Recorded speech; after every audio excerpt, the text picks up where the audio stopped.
a los que ya somos creyentes nos levantes si es que estamos en desánimo, nos sigas animando, Señor, si es que estamos calientes contigo. Y también, Señor, te rogamos por aquellas personas que tal vez nunca se han entregado verdaderamente a ti, para que ojalá hoy sea el día de un encuentro personal contigo. Te pedimos todo esto en el precioso nombre del Señor Jesucristo. Amén.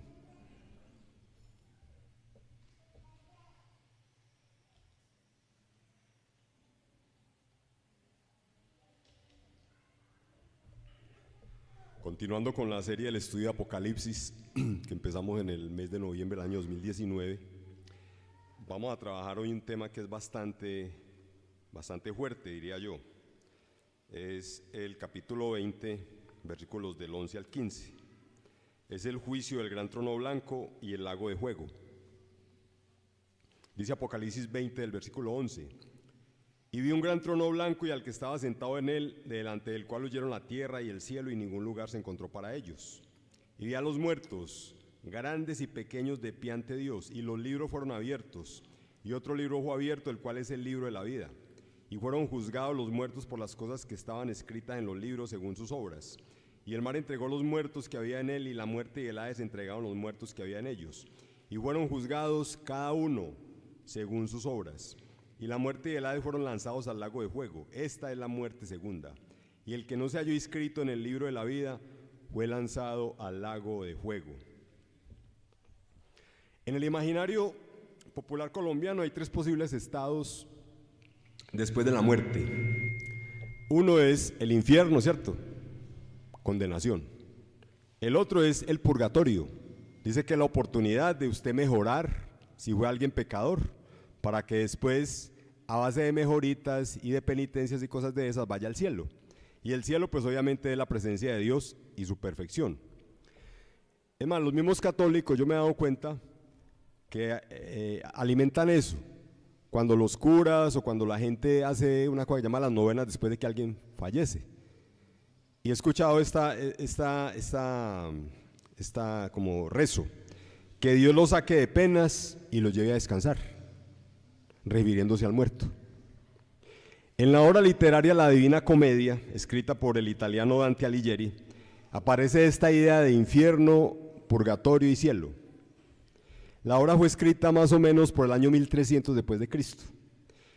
Y la verdad yo no sé si esa idea del purgatorio es de la doctrina católica o eso partió con Dante Alighieri, yo no sé, habría que mirar en la historia un poquito. Entonces hay mucha gente, y en este país sobre todo donde vivimos, que cree que usted puede llegar al cielo por buenas obras, que usted se esfuerza por hacer buenas obras y Dios lo va a premiar. Pero la palabra de Dios nos revela solamente dos posibles escenarios después de que morimos en este cuerpo físico, y son un sitio de condenación y un sitio de salvación, no hay más.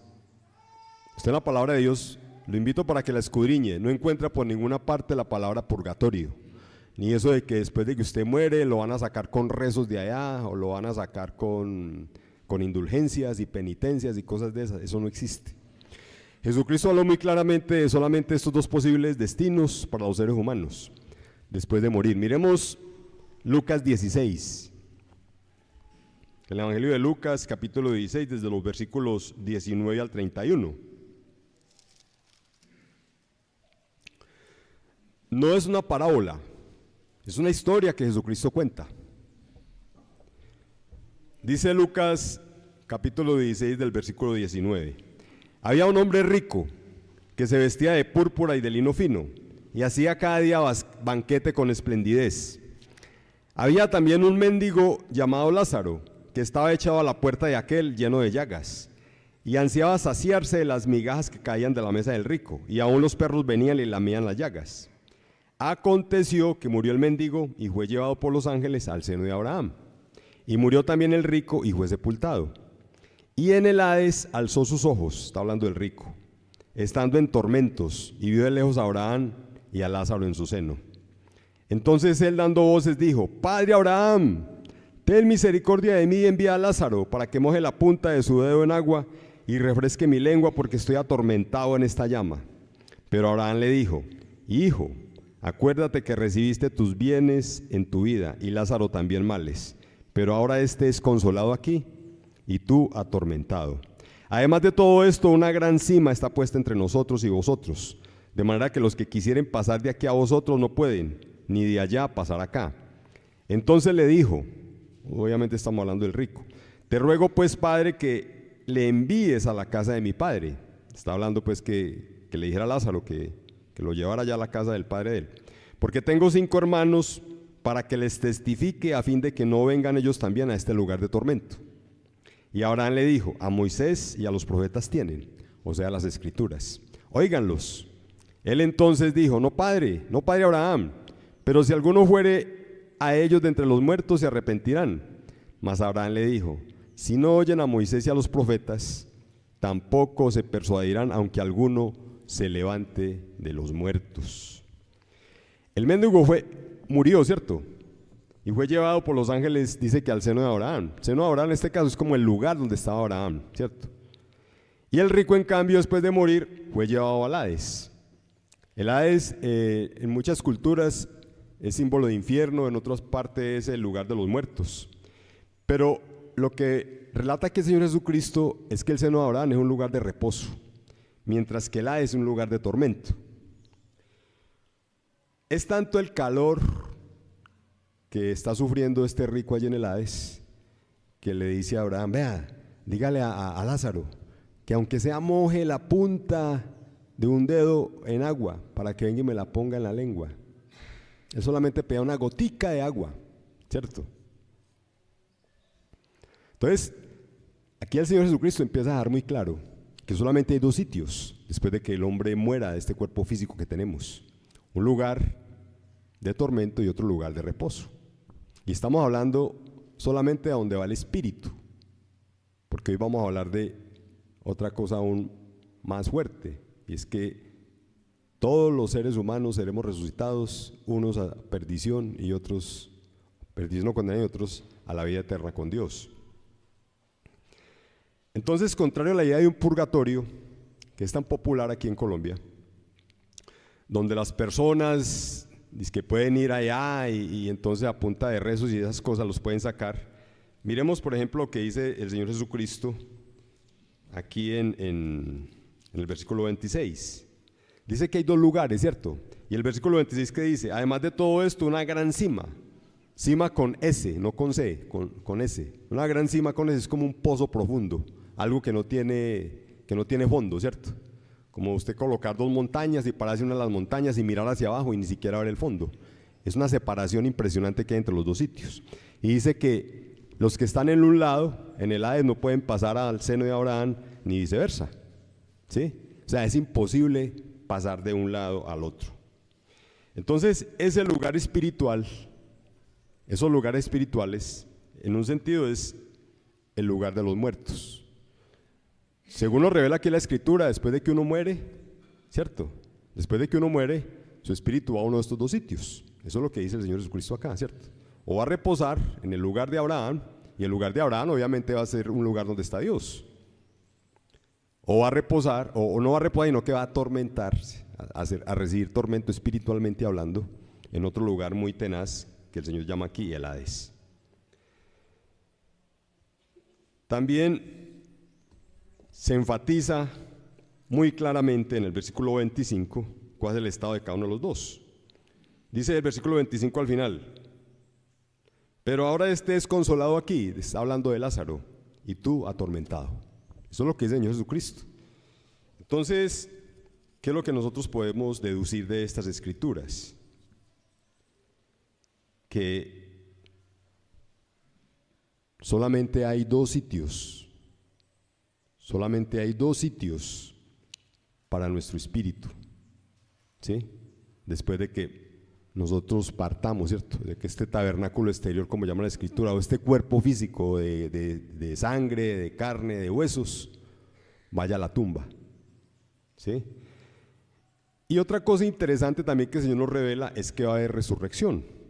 Miremos Juan 5, el Evangelio de Juan y versículo 5.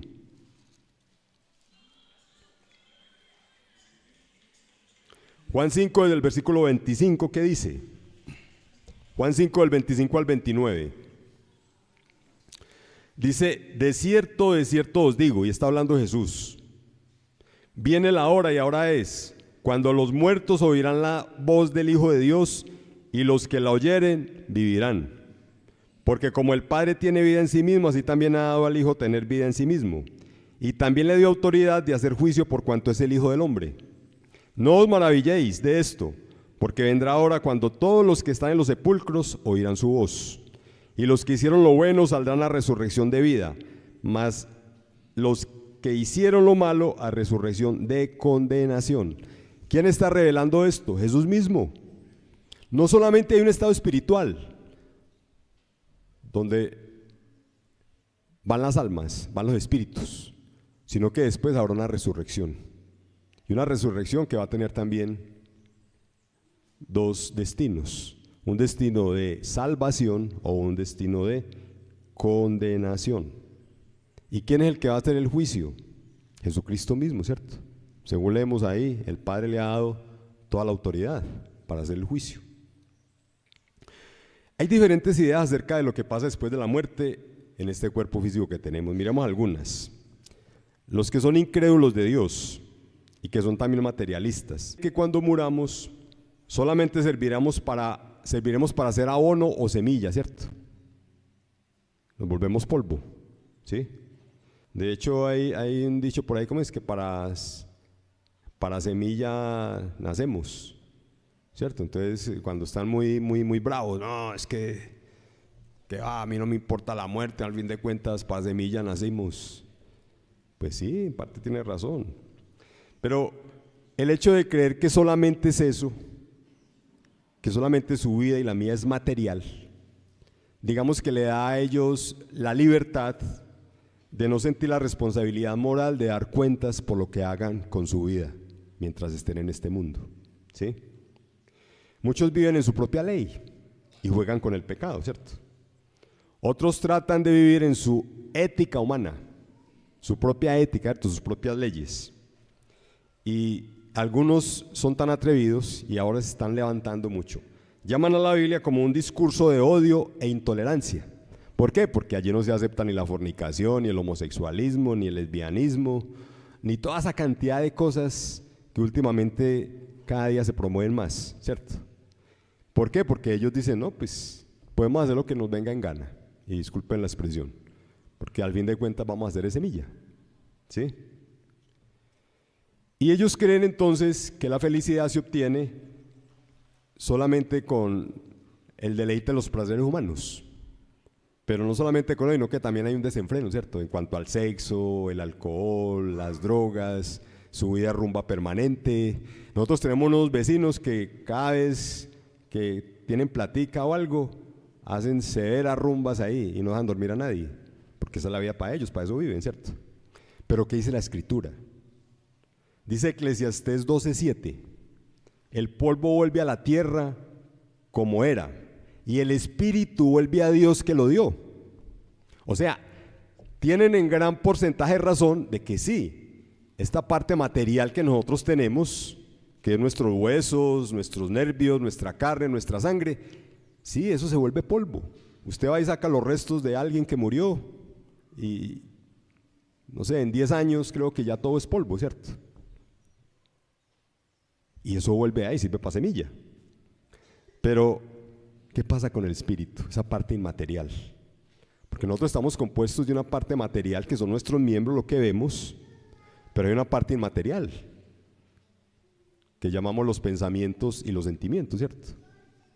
Y si usted ha nacido espiritualmente de nuevo, también tiene una parte espiritual que es lo que lo sostiene, ¿cierto? Delante de la presencia de Dios.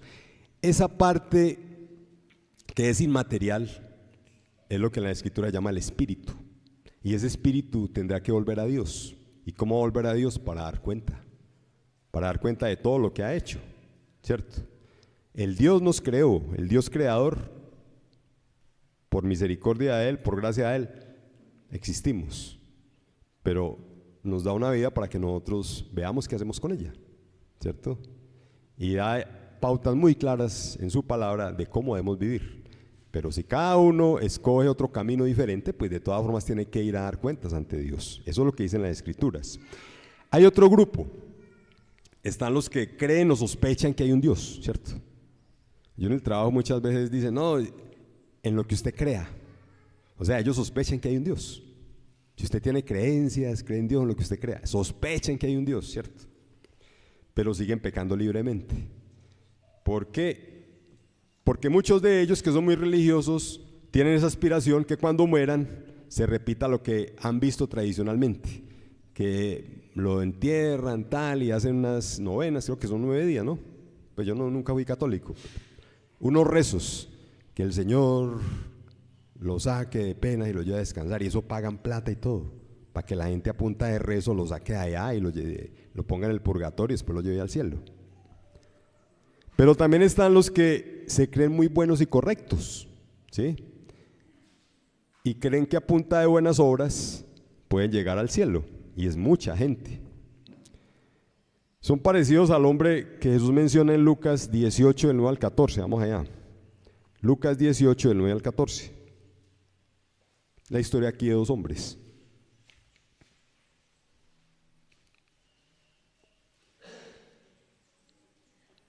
Esto sí es una parábola, ¿cierto? Una parábola es una ilustración que Dios hace para una enseñanza. Dice Lucas 18:9, a unos que confiaban en sí mismos como justos y menospreciaban a los otros, dijo también esta parábola.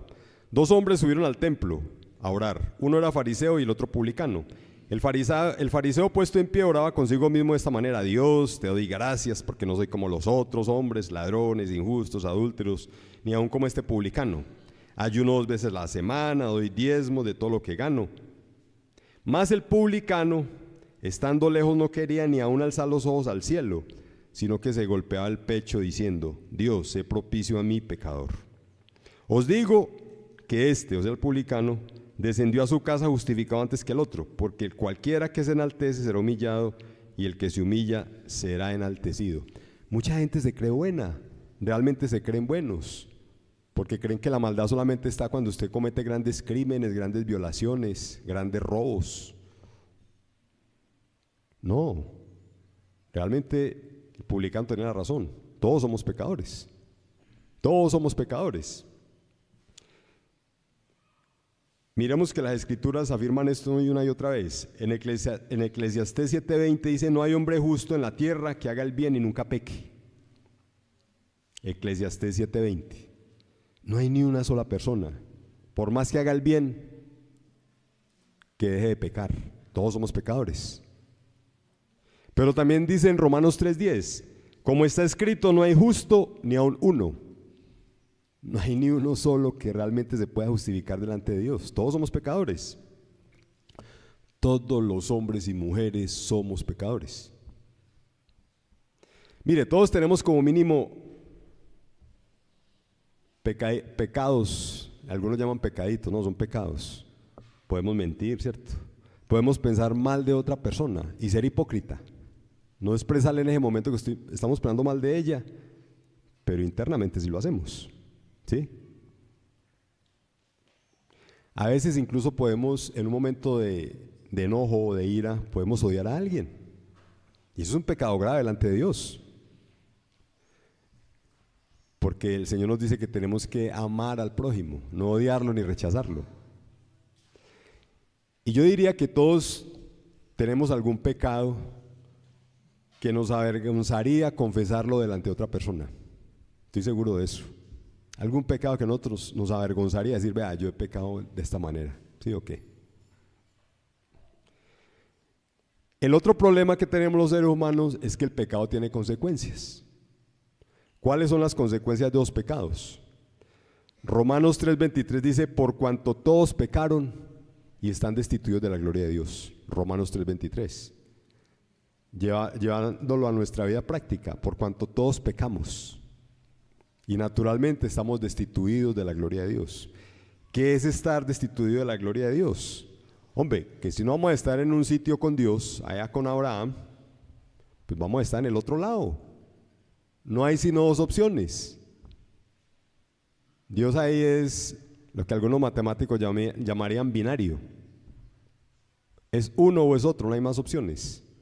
Si no estoy con Dios, pues estoy fuera de Él. Y si estoy fuera de Él, pues estoy en el camino a la condenación. En Ezequiel 18:4 el Señor afirma muy claramente: he aquí que todas las almas son mías. Como el alma del Padre, así el alma del Hijo es mía. El alma que pecare, esa morirá. ¿Por qué entró la muerte al ser humano? Por el pecado, ¿cierto? Pero el pecado no solamente trae la muerte que nosotros conocemos, que es la muerte física, que es cuando usted, ya que lo llevan allá, lo entierran, lo meten en una carroza y allá o algunos lo creman, o a otros lo echan allá en una fosa o en tierra. Hay una muerte aún más tenaz que esa. De esa vamos a hablar ahora, que es la muerte segunda. Es la muerte eterna. Es estar eternamente en un estado de separación de Dios, y un estado que es un estado de tormento. Entonces, bajo ese sombrío panorama que le espera a la humanidad por desechar a Dios y seguir en su deleite del pecado, nosotros tenemos que tomar alguna decisión. Y por eso los predicadores estamos para eso, ¿cierto? Para advertir a todas las personas que las Escrituras dicen eso. Nos toca decirlo, así nos apedreen o nos digan lo que sea o nos veten. Tenemos que decirlo. Estamos en peligro si no hemos acercado a Dios. Un peligro de condenación eterna. Ya vimos ahí en la historia que narra el Señor Jesucristo que cuando usted muere espiritualmente va a dos sitios distintos. El Hades, que es el sitio de tormento, ¿cierto? Pero eso no solamente se va a quedar ahí. Viene algo aún peor si yo persisto en vivir alejado de Dios. Y es del tema que precisamente quiero seguir. Apocalipsis 20 desde el versículo 11. Apocalipsis 20 desde el 11. Vamos a leer Apocalipsis 20, 11, que es el tema en sí de hoy. Todo lo demás han sido introducción. 20, 11 dice: y vi un gran trono blanco y al que estaba sentado delante del cual oyeron la tierra y el cielo, y ningún lugar se encontró para ellos. Ya habíamos estudiado en la anterior oportunidad que este mundo va a pasar por fuego, ¿cierto? Todo lo que vemos va a pasar, eso va a volver ceniza. Recordemos ahí una escritura que está en 2 de Pedro 3 y versículo 10. 2 de Pedro 3:10.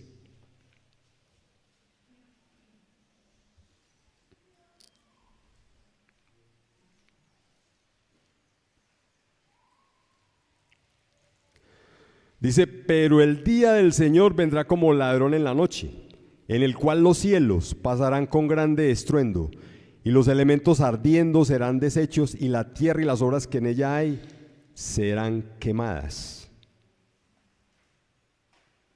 También dice en el 12: esperando y apresurándolos para la venida del día de Dios, en el cual los cielos, ya no solamente la tierra,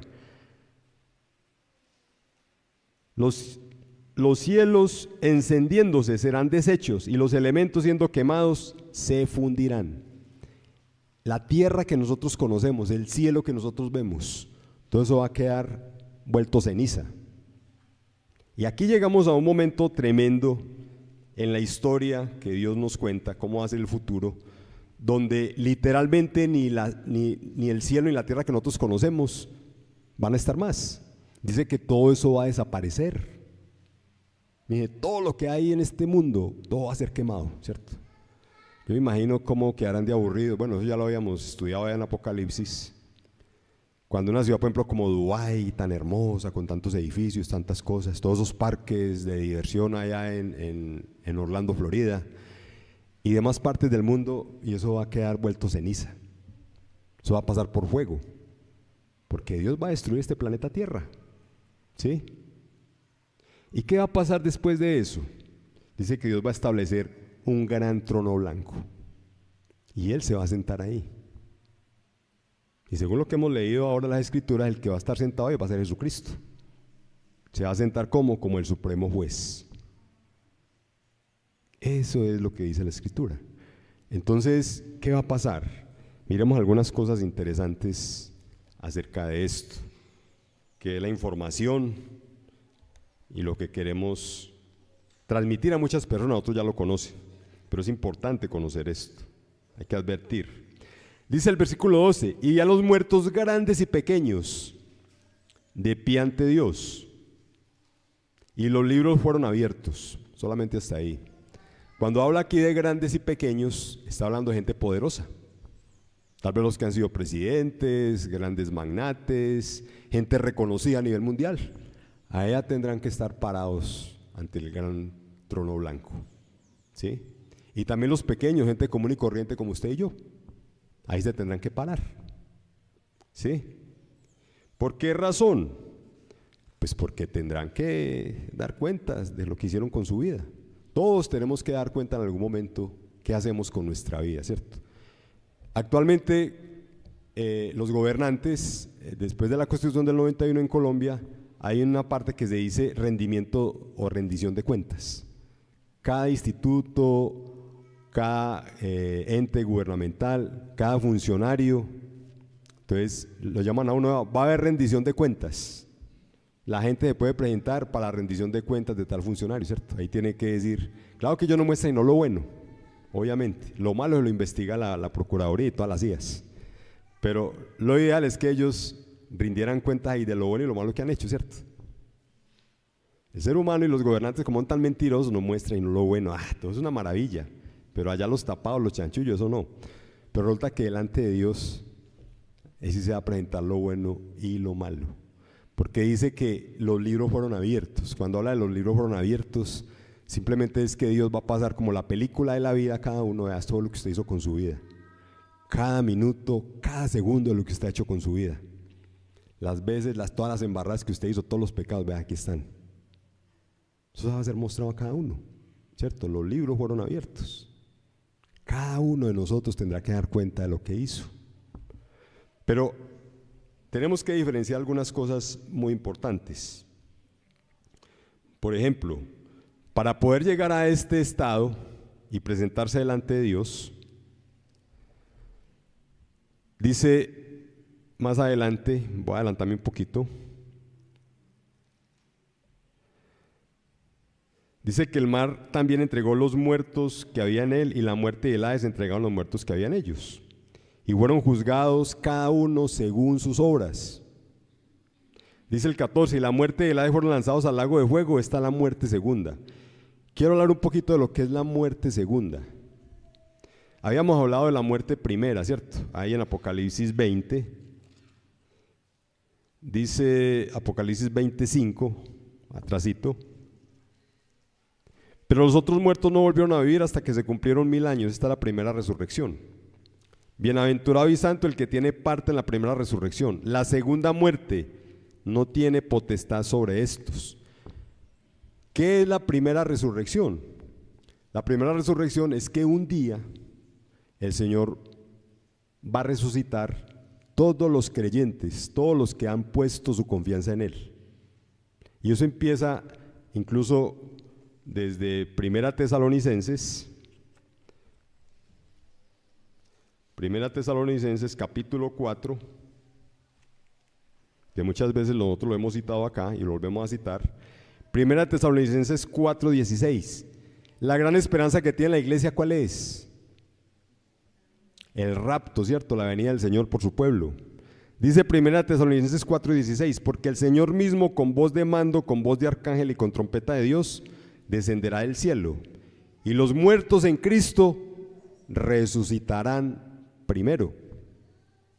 Luego nosotros, los que vivimos, los que hayamos quedado, seremos arrebatados juntamente con ellos en las nubes para recibir al Señor en el aire, así estaremos siempre con el Señor. Primera resurrección ahí, resurrección de todos los de la iglesia, y pienso yo muy personalmente que también todos los santos de antes de la iglesia, toda la gente que ha creído en el Señor. ¿Para qué? Para estar con él en el aire. El arrebatamiento habla de personas vivas. Puede que el arrebatamiento sea esta noche, ¿cierto? Y el Señor nos lleve, gloria a Dios, yo espero eso todos los días. Pero dice que ¿qué va a hacer el Señor primero? Los que hayan muerto. todos nuestros hermanitos en Cristo que hayan muerto, primero ellos resucitarán. Primera resurrección, parte de la primera resurrección. También habla de la primera resurrección cuando nosotros, digamos, recordamos un poquito todo lo que ha pasado en Apocalipsis, que es lo que nos hemos pasado estudiando los últimos 4 años, de cómo este régimen que se va a instalar, el régimen de la bestia que está pronto a ser instituido sobre la tierra, según todas las señales que vemos, va a empezar a perseguir a los creyentes, va a empezar a torturarlos, los va a matar, muchos de ellos van a morir. Pero ¿qué va a hacer el Señor? Es lo que dice aquí en Apocalipsis 20. Muchos de ellos van a ser resucitados, ¿cierto? Para que gobiernen con Cristo. Es la primera resurrección, o sea, la primera resurrección es ¿para quién? Para los creyentes. Si nosotros morimos por alguna razón y somos hijos de Dios porque hemos entregado nuestra vida a Jesucristo, vamos a estar en la primera resurrección. Pues los que estamos vivos todavía esperamos que el Señor nos lleve de acá, ¿cierto? Como se llevó un día a Enoc, arrebatado. Pero esa es la primera resurrección, o sea, primera resurrección para creyentes. Pero viene otra cosa que llama la segunda muerte. Y la segunda muerte es la parte crítica, la parte triste, la parte realmente dolorosa. ¿Quiénes van a experimentar la segunda muerte? Segunda muerte experimenta todo aquel que en el pasado no ha creído, en el presente no cree y en el futuro no va a creer en Dios. ¿Por qué segunda muerte? Porque hay una primera muerte que es la muerte física, ¿cierto? Pero hay una segunda muerte y esa segunda muerte es la condenación eterna. Va a ser lanzado ¿a dónde? Al lago de fuego. Allá es el futuro que le espera al que no quiere creer en Dios. Sea incrédulo o sea simplemente alguien rebelde que le hablan y le hablan y le hablan del evangelio y nunca sigue con su vida perniciosa. Allá va a ir. Esa es la segunda muerte. Esa es la segunda muerte. Vuelvo a Apocalipsis 20 y el versículo 12. Dice, y los libros fueron abiertos y otro libro fue abierto, el cual es el libro de la vida. Y fueron juzgados los muertos por las cosas que estaban escritas en los libros según sus obras. Mire, hay una cosa tremenda. La justicia humana es una justicia parcializada, ¿cierto? Muchas veces nosotros nos damos cuenta, y más en este país, que la gente por tener dinero a veces compra jueces o contrata abogados muy, digamos, muy enredadores, diría yo, muy convincentes para que lo bueno lo muestren como malo. Entonces salen exentos de una cantidad de crímenes o delitos que hayan cometido porque son muy convincentes. Resulta que en este juicio del trono blanco nadie puede convencer a Dios. Dios dice que Él no hace acepción de personas. Dios mira a todos por igual. ¿Que tiene mucha plata? No, mi hijo, si usted cometió el pecado, la cometió. Hombre, no, que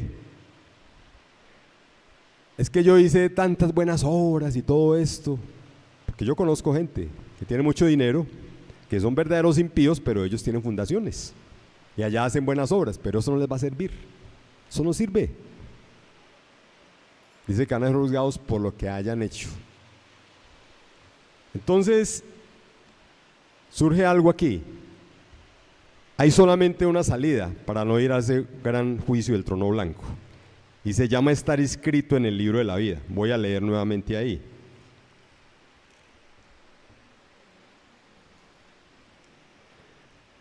Dice, y otro libro fue abierto, el cual es el libro de la vida, el versículo 12.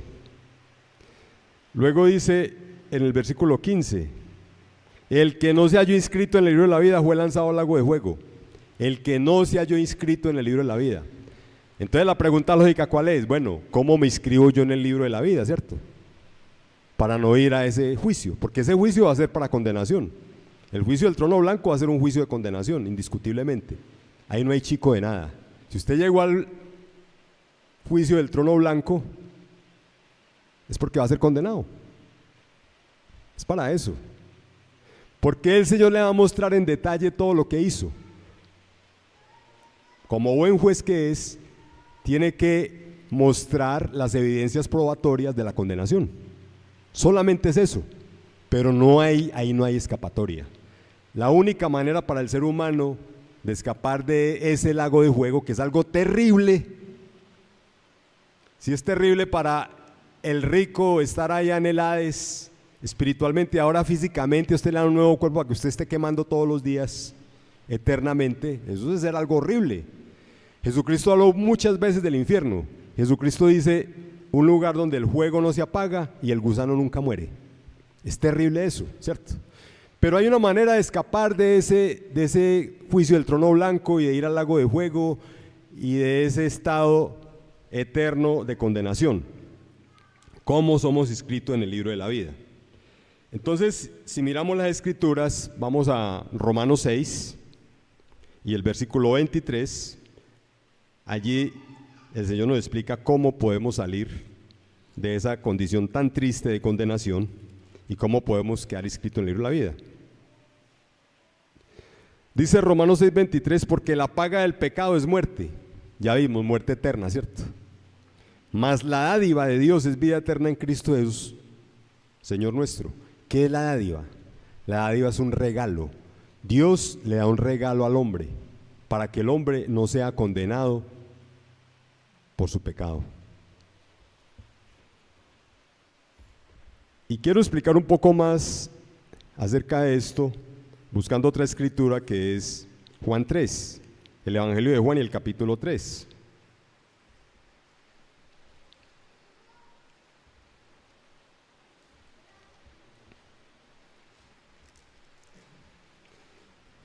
Tal vez el versículo que más conoce la gente a nivel mundial, Juan 3:16, pero no solamente el 16, voy a ir hasta el versículo 21. Dice la escritura, porque de tal manera amó Dios al mundo, que ha dado a su Hijo unigénito, para que todo aquel que en él cree no se pierda, mas tenga vida eterna. Dice que Dios, el Padre, dio a su Hijo al mundo, entregó su Hijo al mundo, para que todo el que en él crea no se pierda, sino que tenga vida eterna, o sea, vaya al lugar de reposo, ¿cierto? Pero de ese lugar vamos a hablar después en Apocalipsis 21 y 22, el lugar que anhelamos todos los creyentes, ¿cierto? El cielo, un sitio de gozo, de gloria, de una vida eterna de calidad. Dios envió a su Hijo único, a Jesucristo. ¿Qué es nuestra parte? Creer en Él, para que en vez de ir a ese sitio de condenación, vamos a un sitio de gloria. Pero continúa el versículo 17, porque no envió Dios a su Hijo al mundo para condenar al mundo, sino para que el mundo sea salvo por Él. Obviamente, ¿por qué Jesucristo vino a que lo crucificaran? ¿Y por qué Cristo vino a sufrir de esa manera como sufrió? Porque Él estaba haciendo la voluntad del Padre. ¿Cuál era la voluntad del Padre? Que Él muriera por su pecado y por el mío. Bien, esta mañana en la Santa Cena recordamos a través de un hermano que Cristo no fue crucificado porque de malas se dejó pillar. No, Él tenía ya esa misión. Él sabía que tenía que venir a morir por el pecado del hombre. Tenía que sufrir todo ese martirio, toda esa humillación. ¿Sabe por qué lo hizo? Por amor a los seres humanos. Nosotros merecemos el castigo por nuestros pecados, pero Cristo llevó ese castigo, esos pecados en su cuerpo ahí en esa cruz, todo ese látigo, todas esas puntillas, todos esos clavos horribles, toda esa humillación que le dieron, bájate de la cruz si eres Dios. Lo hizo solamente para que usted no tenga que ir al lago de fuego. Vino solo por eso se dejó humillar de esa manera. ¿Sí? Pero ¿qué sucede con el hombre? Versículo 18 de Juan 3, el que en él cree no es condenado, pero el que no cree ya ha sido condenado porque no ha creído en el nombre del unigénito Hijo de Dios. Y esta es la condenación, que la luz vino al mundo, o sea Jesús, y los hombres amaron más las tinieblas que la luz, porque sus obras eran malas. Hay gente que escucha y escucha y escucha el evangelio y nunca se arrepiente de labios para afuera, pero en su mentalidad, su corazón siempre está huir de Dios, seguir en el pecado. Tiene que haber un verdadero arrepentimiento. Eso es lo que Dios espera de cada persona. Ni siquiera es ir a un culto como esto, ni siquiera ir a una misa, qué sé yo. Tiene que haber una entrega. Es necesario morir a usted. Usted debe morir a lo que usted es y abrazar a Jesucristo. Abrazar a Jesucristo es decidirse a obedecer las Sagradas Escrituras. Cristo mismo es el ejemplo de vida para todo ser humano. Eso es quedar inscrito en el libro de la vida. Es la única manera, no hay otra manera. Continúa aquí Juan 3 y el versículo 20. Porque todo aquel que hace lo malo aborrece la luz y no viene a la luz para que sus obras no sean reprendidas. Claro, la gente es consciente de que hace maldad, ¿sí o no? El tipo que le es infiel a la mujer es tan consciente que está guardando el celular y está guardando las evidencias para que la mujer no se dé cuenta que le está poniendo los cachos. Es consciente de eso. El que dice mentira nunca dice, yo mentí, no, guarda sus mentiras. Todo ser humano es consciente del bien y del mal, ¿cierto? Pero dice que no viene a la luz para que sus obras no sean reprendidas. Entonces, quedar inscrito en el libro de la vida implica que uno se humille y uno reconozca delante de Dios, Señor, yo realmente soy pecador. Yo merezco solamente la muerte. Pero yo acepto que la sangre que tú derramaste en esa cruz me da a mí la salvación, me inscribe en el libro de la vida. Eso es lo que Dios espera del ser humano. Simplemente que se humille, que reconozca que es un pecador, se arrepienta. Y arrepentirse no es, ay sí Señor, no. Arrepentirse es cambiar la vida. Y lo que nos ayuda al arrepentimiento es empezar a ponerle cuidado a esto, vea. Las Sagradas Escrituras, el manual del fabricante. Eso es lo que Dios espera de cada ser humano. De esa manera nosotros somos inscritos en el libro de la vida, no hay otra manera. Dice el versículo 21 de Juan 3, mas el que practica la verdad viene a la luz, para que sea manifiesto que sus obras son hechas en Dios. Cuando yo realmente busco a Dios, dice que viene a la luz, o sea, mi vida se vuelve transparente, no tengo nada que ocultarle a nadie. ¿Por qué? Porque yo soy consciente de que aunque me equivoque y sigo siendo pecador, mi mentalidad está en obedecer a Dios, mi mentalidad está en seguir a Dios, y eso es el verdadero arrepentimiento. No dejamos de ser pecadores, pero sí nos arrepentimos, y Dios ve eso, ve nuestro corazón si nos arrepentimos, y Dios nos inscribe en el libro de la vida. Y ese es el mensaje que dice aquí, que todos los que no fueron inscritos en el libro de la vida, ¿a dónde van? Al lago de fuego, ¿sí? Entonces, de acuerdo a todo esto que hemos hablado en esta mañana, ya toca entonces que cada uno tome su decisión, ¿cierto? ¿Por qué razón? Porque Dios no nos hizo como robots. Dios nos podía haber hecho para que fuéramos como Cristo, ¿sí o qué? Pero no, Dios siempre nos da la oportunidad de escoger. Siempre nos da la oportunidad de escoger, ¿sí? De hecho, a Adán y Eva les dio la oportunidad de escoger. No tenían que cumplir sino un mandamiento, ojo, mire cómo es de tenaz, solamente un mandamiento. Que no comieran del fruto del conocimiento del bien y del mal. Solamente un mandamiento, no había más. Pero aún así, claro, ahí estuvo empujados también por el maligno, ¿cierto? Por Satanás, ellos pecaron. A partir de ahí entonces toda la humanidad se pierde en el pecado, pero para eso regresa Jesucristo, para eso viene y muere en la cruz, para recuperar lo que se había perdido a través de Adán y Eva. Lo que perdimos a través de Adán y Eva, que era la comunión, la presencia de Dios, la oportunidad de estar al lado de Dios, lo recuperó Jesucristo. Por eso es que nadie más nos puede llevar al Padre sino Cristo. Olvídese si usted cree que por buenas obras, que porque se esfuerza mucho, que porque va de rodillas de aquí hasta Uga en Semana Santa va a ser salvo. Olvídese de esas cosas. Eso para Dios son como trapos de inmundicia, eso no sirve para Dios. La iniciativa de la salvación proviene de Dios mismo a través de Cristo. Cristo viene y muere en la cruz y dice, vea, yo muero por ustedes, crean en mí, para que puedan llegar al Padre, para que puedan llegar a mí incluso, dice Cristo. Ese es el mensaje del Evangelio, así de sencillo. ¿Por qué? Porque eso derriba cualquier orgullo del ser humano, pensar que por buenas obras puede llegar, no. Pone la balanza a las buenas obras frente a las malas obras, queda perdido. Solamente a través de Cristo hay salvación. Entonces, quien se aferre a este mundo, quien persista en estar alejado de Dios, finalmente será resucitado y tendrá una segunda muerte, será enjuiciado en el juicio del trono blanco y será lanzado al lago de fuego. Pero si el ser humano se humilla, como muchos aquí nos hemos humillado delante de Dios. Sí, nos hemos humillado delante de Dios, hemos entregado nuestra vida al Señor. ¿Es mérito de nosotros? De ninguna manera, solamente es misericordia de Dios, solamente es creer, entregar nuestra vida al Señor. Somos inscritos en el libro de la vida, no estaremos en ese juicio del trono blanco. Quienes ignoran, se burlan del evangelio, no le espera sino un lugar de tormento, pero cada quien escoge, cada quien escoge. Padre Santo, te damos toda gloria, toda honra en esta mañana. Te damos gracias, Señor, por haber sido misericordioso con nosotros, por haberte acordado de nosotros, vernos en esta condición de pecado en la que nos encontramos naturalmente los seres humanos, y haber venido a este mundo a entregar tu vida santa, para que nosotros fuéramos rescatados de ese lugar natural que nos esperaba, que es la condenación.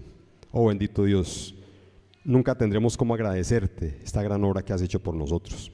Pero también, Señor, en esta mañana queremos rogarte por aquellas personas que quizá nunca han escuchado el evangelio, que están cansados de escuchar el evangelio, pero no han entendido, Señor, que lo único que tú esperas de ellos es que te humilles, que cada uno reconozca su pecado y cada uno se deje guiar en lo que queda de su vida por tu palabra y que aprenda a obedecerte.